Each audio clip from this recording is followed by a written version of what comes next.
Yo guys, Jonathan here. Without a doubt, Samsung's Galaxy S8 is one of the most impressive phones of 2017. The iPhone 8, however, is officially here, and with that, I think it's time to see how these two stack up side by side. Now clearly, once you put these phones next to each other in terms of design, aesthetics, and really just overall looks, not to sugarcoat anything, but the Galaxy S8 is miles ahead. The iPhone 8 definitely does have some very impressive features, but design-wise, it really hasn't changed much over the years, so honestly, for all intents and purposes, it very well could have been called the iPhone 7S. The Galaxy S8, on the other hand, is a completely different story. It has this beautiful bezel-less display that looks like it's straight out of the future, and I've said it before, but I still think the Galaxy S8 is arguably the best-looking phone of 2017. Now, with the upcoming iPhone 10, that very well may change that statement for me, but that is a different comparison for a different day. For now, and especially because both the iPhone 8 and Galaxy S8 are very similar in pricing, we are going to focus on these two phones. Now, regardless, both of these are very impressive devices, and I'm sure most of you out there would love to win either of these. So with that, you have a chance to win either a brand new Galaxy S8 or iPhone 8. The choice is yours, but if you want to go crazy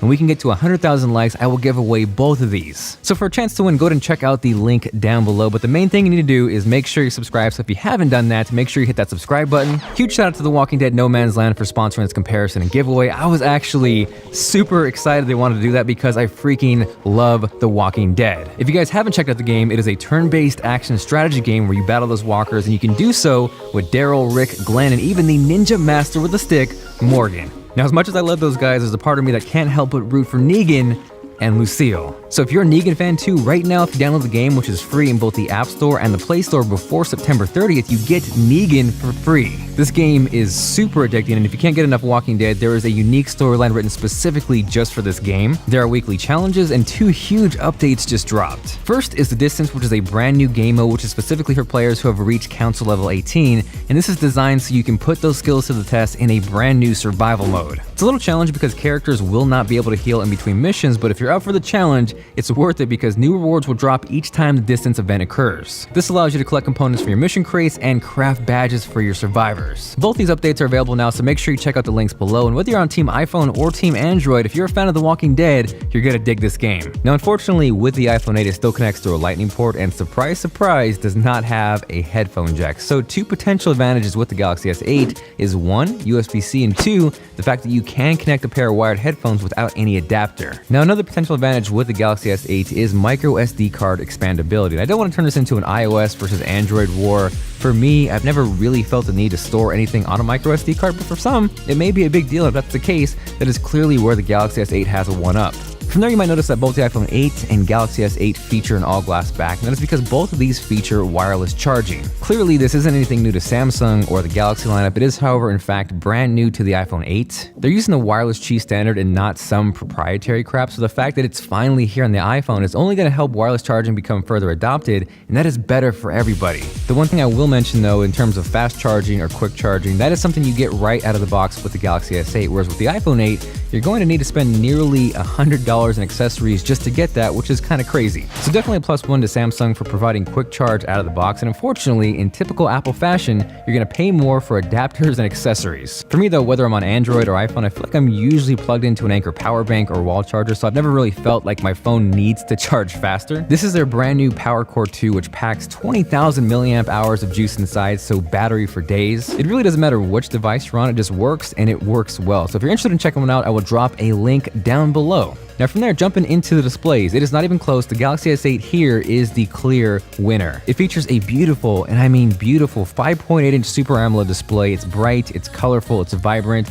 and the lack of bezels kind of just makes you want to stare in awe at it, and there really is no other word to describe it than impressive. With that display, Samsung also did a fantastic job of implementing a virtual home button into the screen, and it just works really well. The downside to that is that Samsung could not implement the fingerprint reader into the display, so in turn, it is located awkwardly on the back next to the camera, which I'm still not a fan of. Unlike the iPhone 10, the iPhone 8 does, however, have a fingerprint reader or Touch ID up front, so in terms of that, I definitely prefer the iPhone 8. That, though, unfortunately does not help the iPhone 8's display when stacked up side by side against the Galaxy S8. Now, the iPhone 8 is not a bad display by any means. It's got a beautiful wide color gamut, it's bright, True Tone actually works really well, but it just kind of pales in comparison in both size and resolution. It is a 4.7-inch display with a 720p resolution, and again, when you stack it side by side against the Galaxy S8, it's not even close. So while the display is a clear advantage to the Galaxy S8, if we look under the hood, the iPhone 8 might surprise you. Yes, the Galaxy S8 has an 8-core processor, and I've seen people make fun of the iPhone 8, the iPhone 10 for finally getting a 6-core processor, but the fact is, the A11 Bionic chip is nuts. Stacked up side by side against the Galaxy S8, it completely smashes and obliterates it. The big thing with that A11 chip is that when it needs to, it's going to utilize all 6 of those cores at the same time, whereas with the Galaxy S8, it is actually 2 pairs of quad-core processors. That in turn is why the iPhone 8, and especially in multi-core performance, does so well. And just for reference, that is on par with a 13-inch MacBook Pro, which is crazy in terms of a smartphone. Again, I don't want to turn this into a war or negate how awesome the Galaxy S8 is, because it is a fantastic, beautiful, really fast phone, but in terms of performance, it is clear that Apple is miles ahead. From there, I want to jump over to cameras, because honestly, that is probably one of the most important features to pretty much everybody out there. Both the iPhone 8 and Galaxy S8 feature 12 megapixel shooters on the back, and in terms of performance goes as far as photography, both do an amazing job. To showcase that, I think these 2 pictures here are a prime example of why that is the case. This was shot on the Galaxy S8, which is an amazing picture, but if we hop over to the iPhone 8, it is pretty much equally as impressive. I'm not sure which I like more, but I think either way, you would not be disappointed with either of these. Same thing here with these pictures. I think the iPhone 8 does a fantastic job of capturing the highlights, the shadows, not overblowing the sunset, but it's pretty much the same thing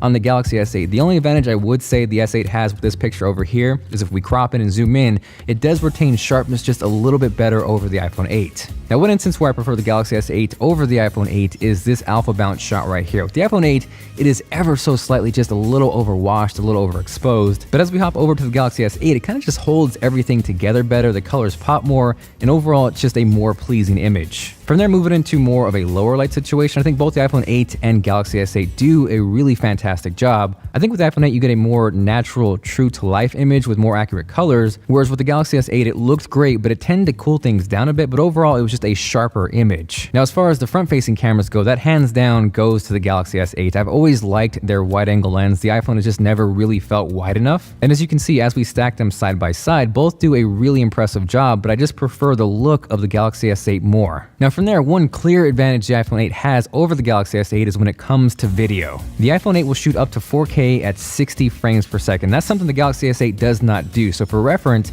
here's an example of both at 4K 30. So we are here on the iPhone 8 testing out 4K 30 FPS video. Also going to give a little test out to the stabilization. I'm going to walk around, give it a little back and forth.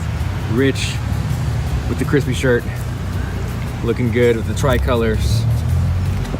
Ralphie holding it down on the camera. And now let's hop over to the Galaxy S8. Holy crop factor, we are here on the Galaxy S8, moving around again, testing on the stabilization. Video quality looks good. I'm curious to see how it reacts a little bit. Moving in, grabbing focus. That's pretty quick. Tricolors one more time. It looks crisp here, not gonna lie. Back to Ralphie, and let me know what you think it looks better with a comment down below. The other big deal with the iPhone 8 is 1080p 240 FPS slow motion video, which is crazy. Here's a quick example of the 240 FPS slow motion video on the iPhone 8. Again, this is not something the Galaxy S8 even does, so I can't truly compare it apples to apples. To make it a little more even, here's what 120 frames per second slow motion video looks like on the iPhone 8, and you can see it does a really amazing job. Clearly, my rock juggling skills could use some improvement, but as we hop over to the Galaxy S8, you can see in terms of clarity and just overall quality, it is miles better on the iPhone 8.